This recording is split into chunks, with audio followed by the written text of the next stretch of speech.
Hi guys, welcome back to my channel. Today's video is going to be about growing these little Sinningia species or micro Sinningias from seed. This is Sinningia musicola Rio des Pedras. It's a little micro Sinningia species that I bought seeds for, I'd say 7 or 8 years ago. So I've had these all in a little pot growing, and this year I decided, well, I'm gonna split them all up because there's just so many of them. You can see it has a nice little blue flower here, and it's tiny.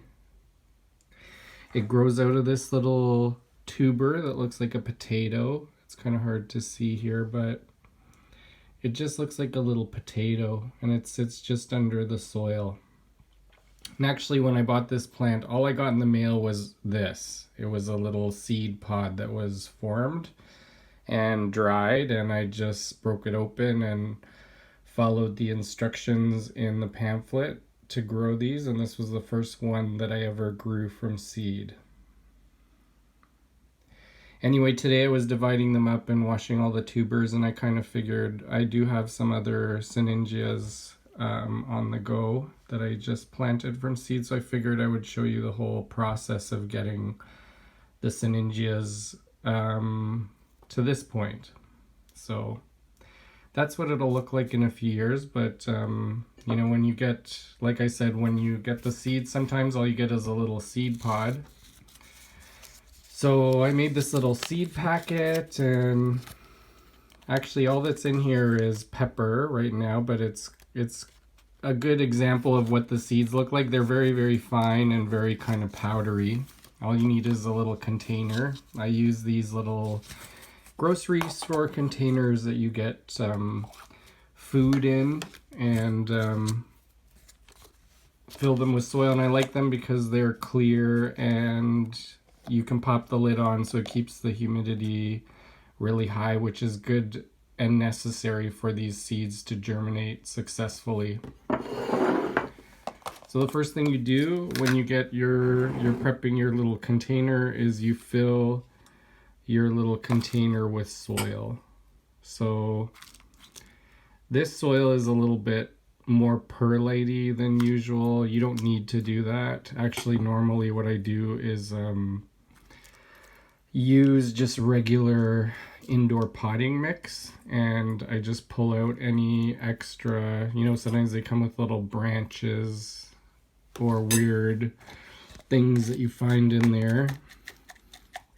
I pull those out, but once you have it in the container, I take a flat surfaced thing and tamp the soil down pretty well so that it's not super compact. It's still nice, light and fluffy, but the surface of the soil is nice and flat.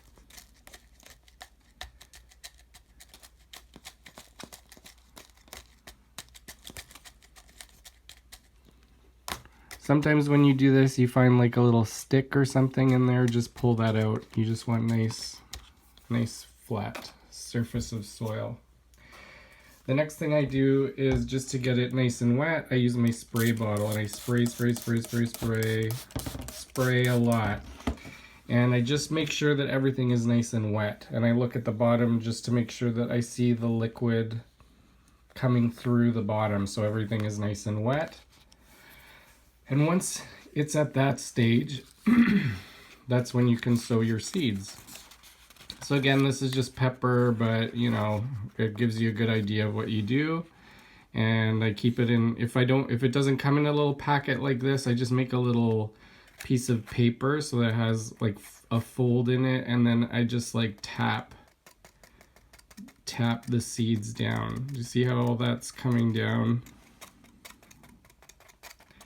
And I just kind of try and tap it fairly evenly all over the surface of the soil.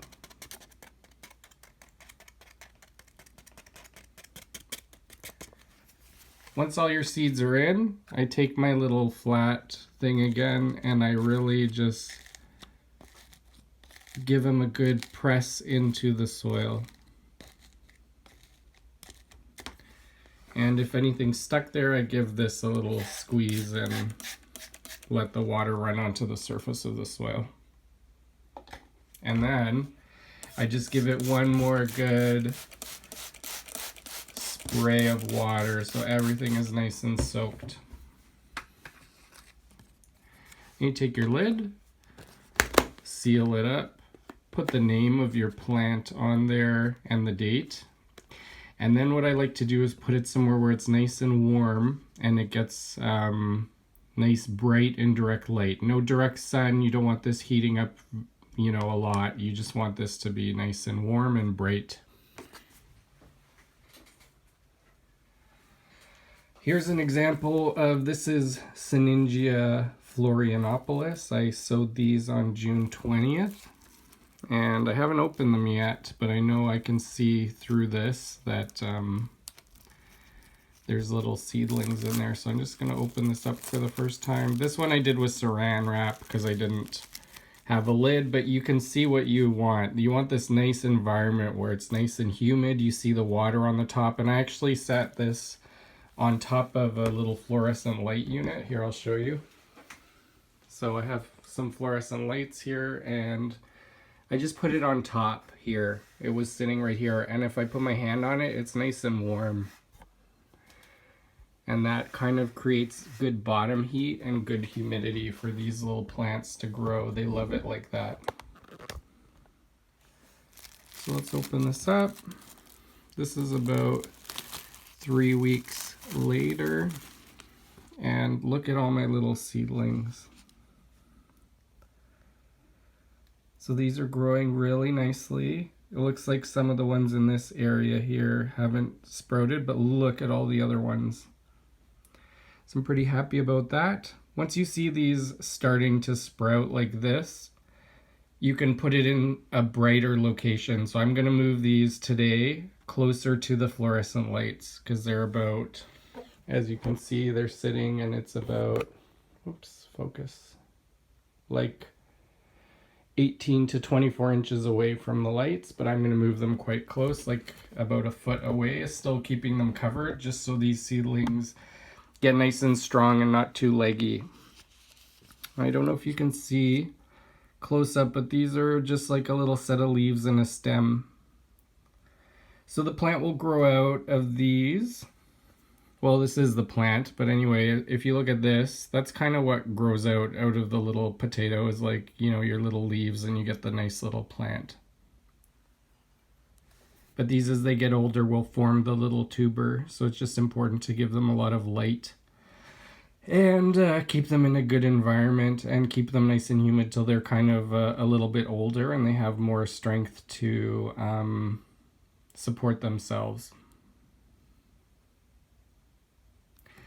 Anyway, that's pretty much it. It's pretty easy. These, I'll let them grow in this container for, you know, till they get a little bit too crowded. I don't care if some of them are very crowded together. I just want a good batch of these to grow, and I will divide them later on. Once they're well established, they can stay in this container for a long time. These Sinningia musicolas, I left them in the same container for like 7 or 8 years. This is the first time I'm dividing them, and I'll show you how many of these that I actually have right now. So I'm just about to divide them and replant them into individual pots, but they've been in the same container for about 8 years. So here we are in my kitchen, and this is the last of the little clumps of dirt, and you can see they're really crowded. There was a lot. You can see all the little growths in there, and I've been like rinsing them all off, and here's one that, you know, is in the soil. I can feel there's a little hard potato like thing in there, and so what I'm doing is just rinsing it off in the water.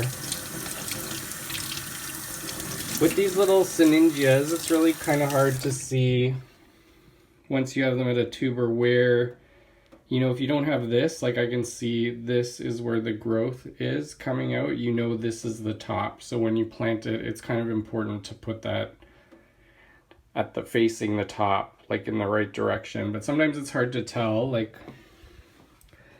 Here's some of the other ones that I have, and here it's not really clear where the growth is going to come from, but you know, if you put them, don't bury them too deep, the plant will find its own way and it will keep growing.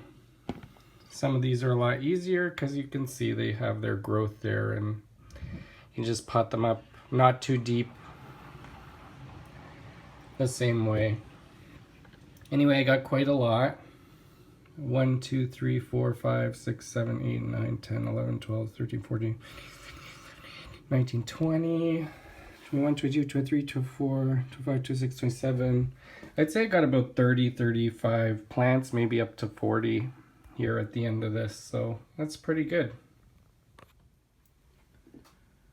So if your seedlings all do really well, you'll end up with all these tubers one day, and you know, now it's time to transplant them into their individual pots. So you know, you can use little pots like this. They're kind of expensive to buy. I don't really buy pots like this anymore.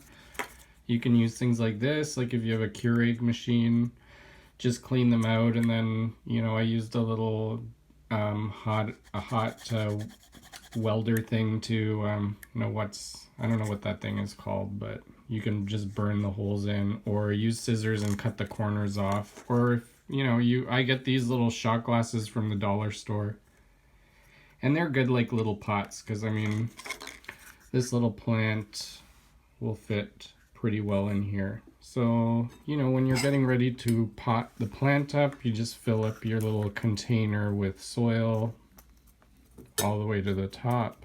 And the important thing with Sinningias is that you don't plant them too deep, because this little potato thing needs to be, it's called a tuber.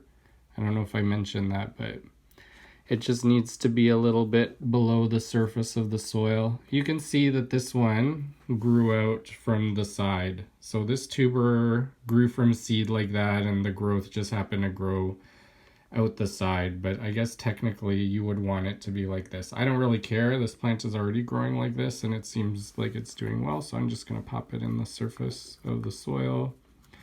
Gently cover up the tuber. And because it's just being transplanted, and I don't want it to be wasting its energy on its blooms, I'm just gonna snip off the flowers and the little seed pod. So all I have is this. It's a little bit wiggly, but I'm just gonna give it a spritz with some water and then put it in under my fluorescent lights again. And that's about it. These are really easy to grow. They kind of die back in the winter for me, and everything shrivels up and dries, and at that point I just stop watering it and the pot will get really, really dry. And then in the spring I start to notice that little growths start to pop up through the soil, and once I notice that, I'll just give it a good soak and water them.